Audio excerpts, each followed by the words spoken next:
Heavenly ഫാമിലിയുടെ പുതിയൊരു വീഡിയോയിലേക്ക് എല്ലാവർക്കും സ്വാഗതം. രാവിലെ 11 മണിക്ക് മുമ്പ് കിച്ചണിലെ ജോലിയൊക്കെ തീർത്തില്ലെങ്കിൽ ദാ ഈ കണ്ടില്ലേ, ഇതേ കണക്ക് ഉരുകി ഒലിച്ച് നിൽക്കേണ്ടി വരും.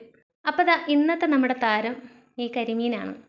ഇത് നമ്മൾ വാങ്ങിയ കരിമീനൊന്നുമല്ല കേട്ടോ, ഇത് ചൂണ്ടയിട്ട് നമ്മൾ തന്നെ പിടിച്ച നല്ല ഫ്രഷ് കരിമീനാണ്. കണ്ടില്ലേ കിടന്ന് പിടയ്ക്കുന്നത്.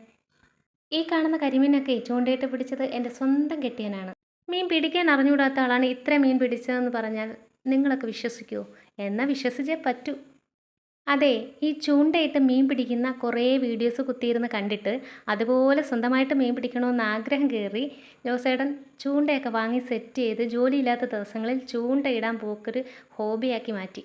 പക്ഷേ പുള്ളിക്കാരന് വിചാരിച്ച അത്ര ഫലമൊന്നും കണ്ടില്ല. കാരണം ഇതിൻ്റെ ടെക്നിക്ക് നമുക്കറിയില്ലല്ലോ. അങ്ങനെ ഞാൻ കളിയാക്കാൻ തുടങ്ങി, അറിയാവുന്ന പണി ചെയ്താൽ പോരേന്ന്.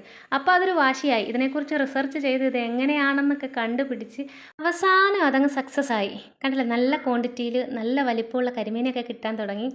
അങ്ങനെ ഏതാണ്ട് 1-2 മാസങ്ങളുടെ പരിശ്രമത്തിൻ്റെ ഫലമാണ് നിങ്ങളിപ്പോൾ ഈ കാണുന്ന കരിമീൻ. അപ്പോൾ ദേ നമ്മുടെ വാഴയിലയിൽ പൊള്ളിച്ച കരിമീനൊക്കെ റെഡി ആയിട്ടുണ്ട്. അപ്പോൾ ഇനി ലഞ്ച് കഴിക്കാനുള്ള തയ്യാറെടുപ്പിലാണ്. അപ്പോൾ കഷ്ടപ്പെട്ട് ചൂണ്ടയിട്ട് കരിമീനെയൊക്കെ പിടിച്ചുകൊണ്ട് തന്ന ആളിനെ നന്ദിപൂർവ്വം സ്മരിച്ചുകൊണ്ട് ഞങ്ങളിത് കരിമീൻ ഫ്രൈ ഒക്കെ കഴിക്കുകയാണ്. ഒരു രക്ഷയില്ല, നല്ല ടേസ്റ്റാണ്. ഫ്രഷ് മീനല്ലേ, നല്ല ടേസ്റ്റ് ഉണ്ട്. അപ്പം ഞങ്ങളെപ്പോലെ കരിമീൻ ലവേഴ്സ് ഉണ്ടെങ്കിൽ കമൻറ്റ് ചെയ്തോളൂ. ഞാനും മോള് മാത്രമേ വീട്ടിലുണ്ടായിരുന്നുള്ളൂ. ജോസേട്ടനില്ല, രാമേശ്വരം ട്രിപ്പ് പോയിരിക്കുകയാണ്. അപ്പോൾ ബാക്കി കരിമീനൊക്കെ അതുകൊണ്ട് നാളെ നമ്മൾ ഫ്രൈ ചെയ്യുന്നതായിരിക്കും. അപ്പോൾ നമ്മുടെ ഇന്നത്തെ കരിമീൻ വിശേഷമൊക്കെ ഇത്രയേ ഉള്ളൂ. ഇനി ഒരു പുതിയ വീഡിയോ ആയിട്ട് വീണ്ടും കാണാം. അതുവരെ ബൈ.